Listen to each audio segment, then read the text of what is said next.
Bonsoir Berthe. Bonsoir, Bernard. Écoute, ma question, elle ne pose pas directement sur la colère, mais à propos des paroles qu'on trouve dans les évangiles, je me suis toujours demandé, est-ce que Jésus a vraiment pu dire sur la croix, mon Père, pourquoi m'as-tu abandonné? Parce que, bon, il y a des chrétiens qui font toute leur foi sur les paroles dans les évangiles, dans la Bible, tu vois. Et moi, j'ai toujours pensé que c'est pas possible qu'il ait eu le sentiment que son père l'a abandonné puisqu'il avait ce conscience d'unité. Hmm.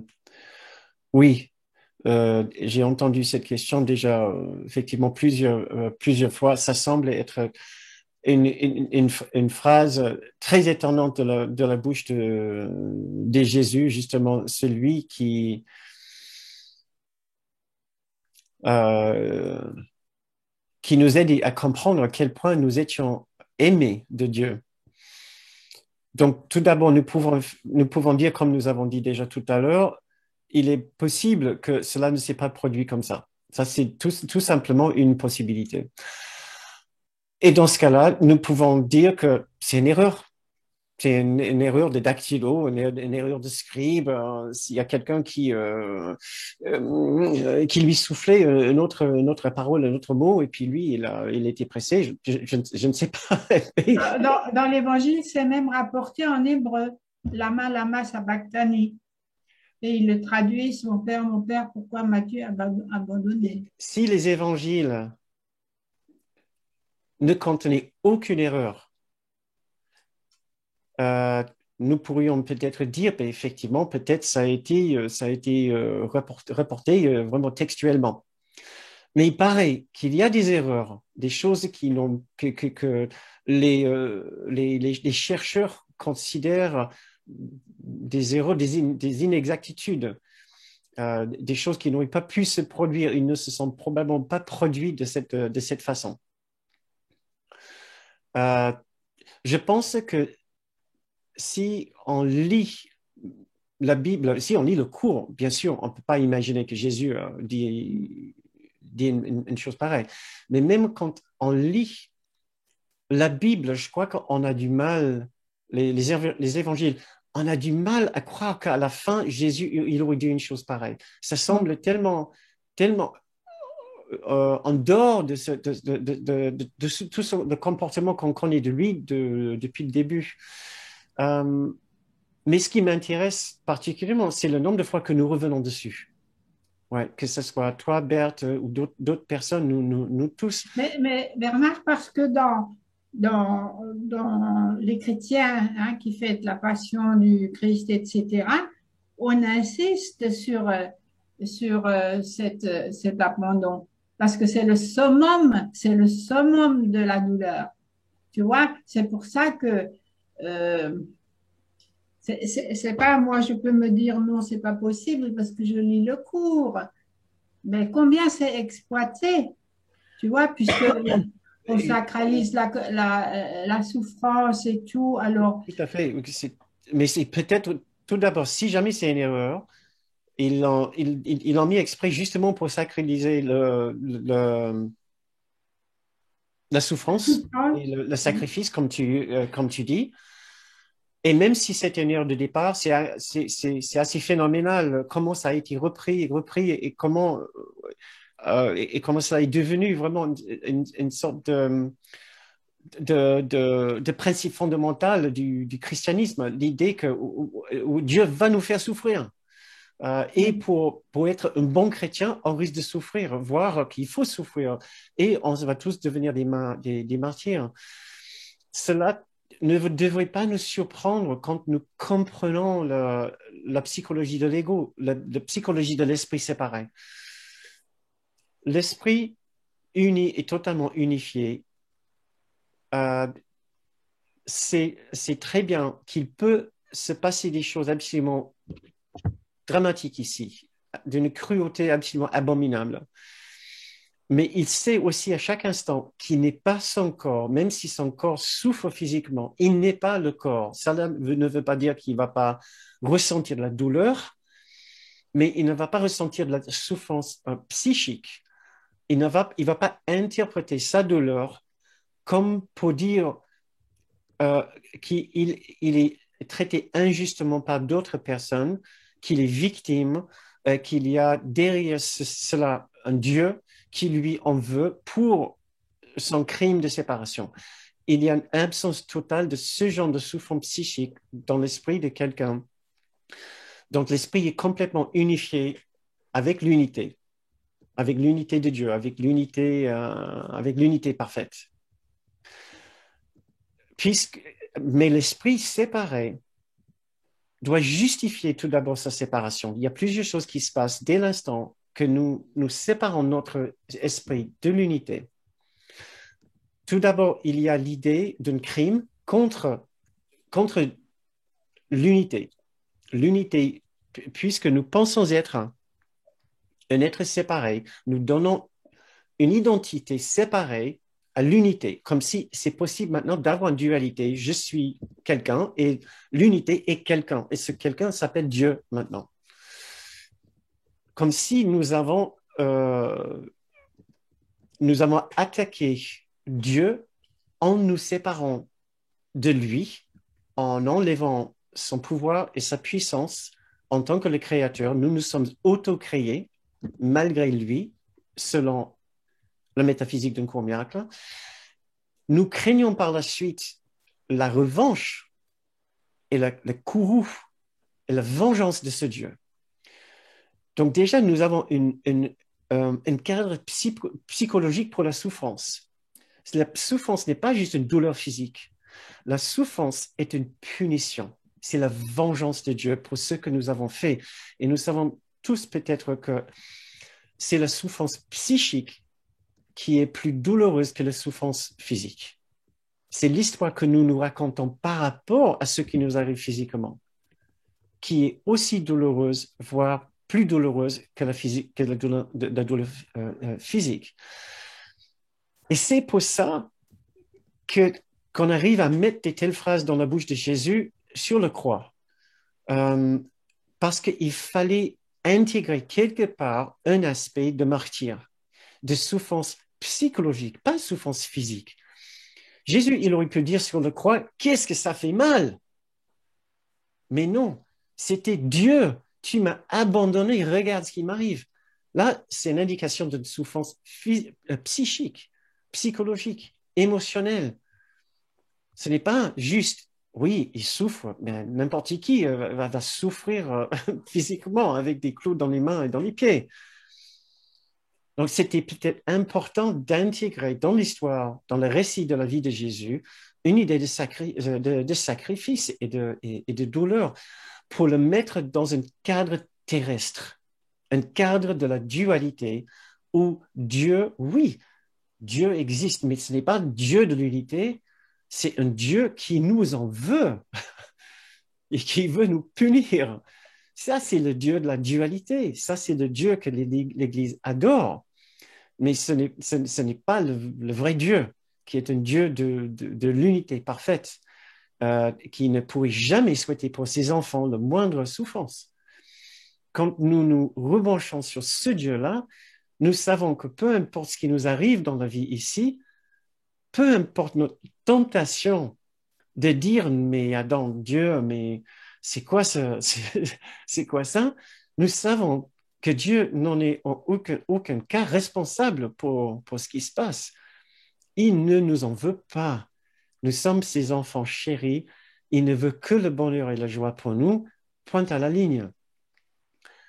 Mais bon, il semblait très important peut-être pour ceux qui écrivaient, ceux qui mettaient le texte, ceux qui écrivaient le texte des évangiles, d'intégrer un aspect de souffrance, de martyr et de sacrifice dans la vie de Jésus, et nous comprenons pourquoi. C'est ça. Oui. Écoute, oui, ça me rappelle, je sais, un philosophe qui a dit, Dieu a créé l'homme à son image, mais l'homme le lui a bien rendu parce qu'il a créé Dieu à son image. C'était pas Descartes. Quelqu'un peut-être peut le vérifier Ouais, pour moi. Dieu nous a créés à son image et nous l'avons rendu pareil. Et nous l'avons créé Dieu à notre image. Voilà. ouais, c'est ça. Et, Ben, c'est pour ça, c'est pour rentrer, comme tu dis, pour l'amener dans le terrestre, pour faire une histoire humaine de tout ça, quoi. oui, si vous voulez, oui, c'est tout à fait ça.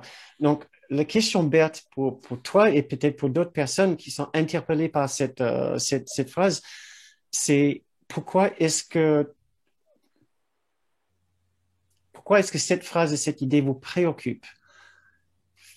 Est-ce que ce n'est pas parce que, et ça sera pareil pour moi, pour n'importe qui, est-ce que ce n'est pas parce que nous aussi, nous sommes tentés de croire à bien des moments que la douleur de notre vie, quelque part, c'est une punition, c'est notre destin, c'est bien fait pour moi, c'est à cause d'une qualité chez moi, à cause d'un aspect chez moi qui n'est pas glorieux. Oui, je dois forcément être coupable quelque part pour mériter des telles douleurs, des tels problèmes, des telles catastrophes, des telles crises dans ma vie.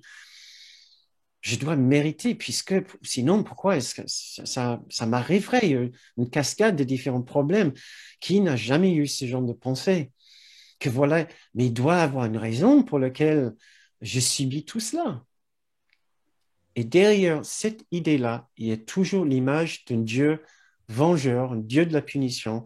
Il y a toujours une idée de Jésus sur la croix qui dit, Dieu, pourquoi? Voilà, tu n'es plus là pour moi, tu m'as abandonné.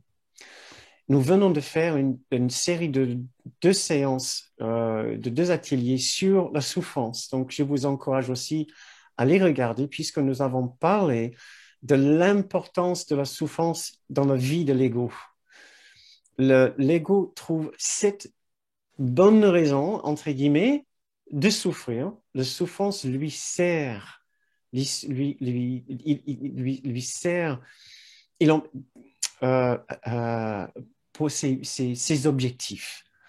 De manipuler, de s'innocenter, de culpabiliser, de se définir, d'exister, de se donner une identité, de satisfaire ses besoins. Il y a 7 raisons que nous avons pu identifier qui expliquent pourquoi nous revenons sur une interprétation de souffrance et un quasi-désir de souffrir, qui fait toutes ces raisons qui font partie de notre psychologie séparée, de psychologie de l'être séparé.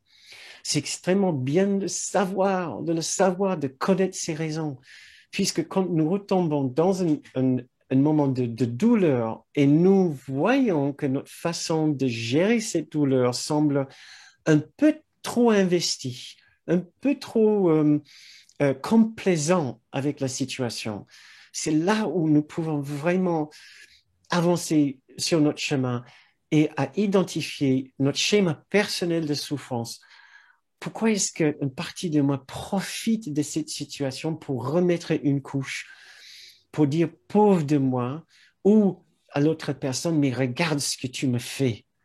Et tu sens l'investissement, tu sens qu'il y a quelque chose un peu démesuré dans votre façon d'expliquer ou d'exprimer votre souffrance.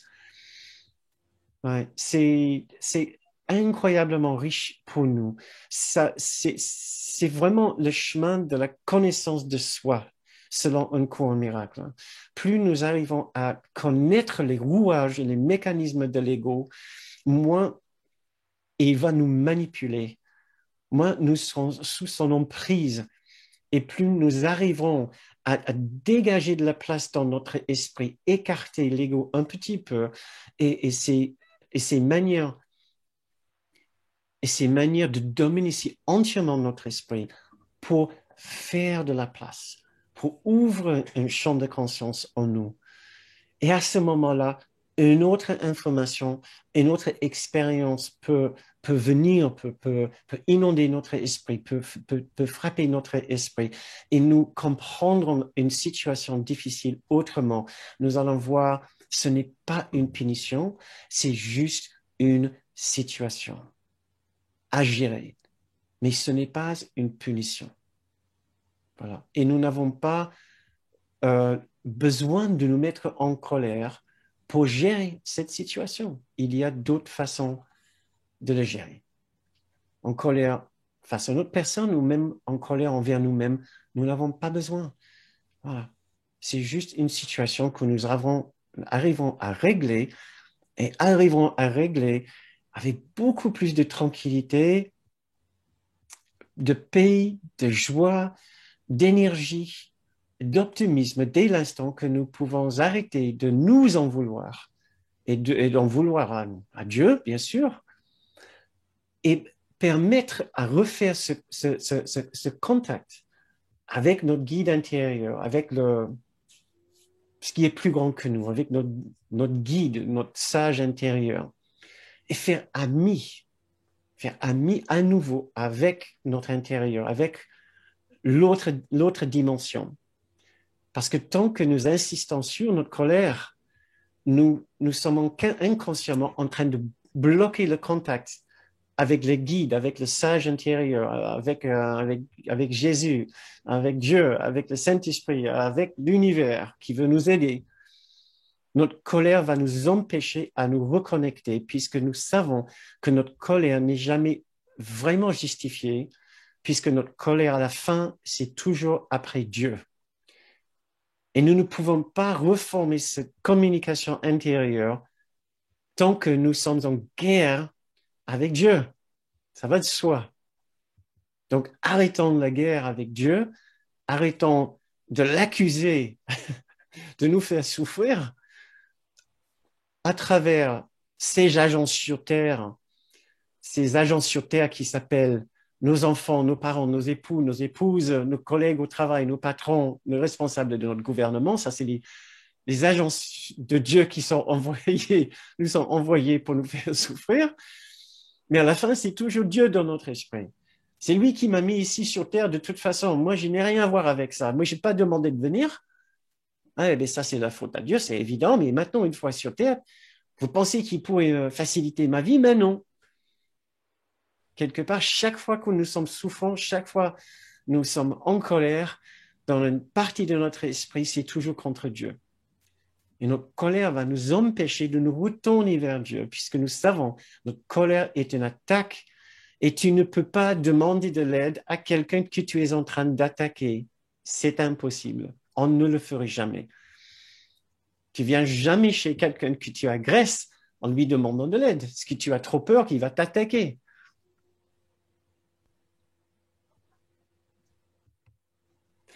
Merci Berthe pour ta question. Je pense que tu es parti. Non, merci pour ta réponse. Merci.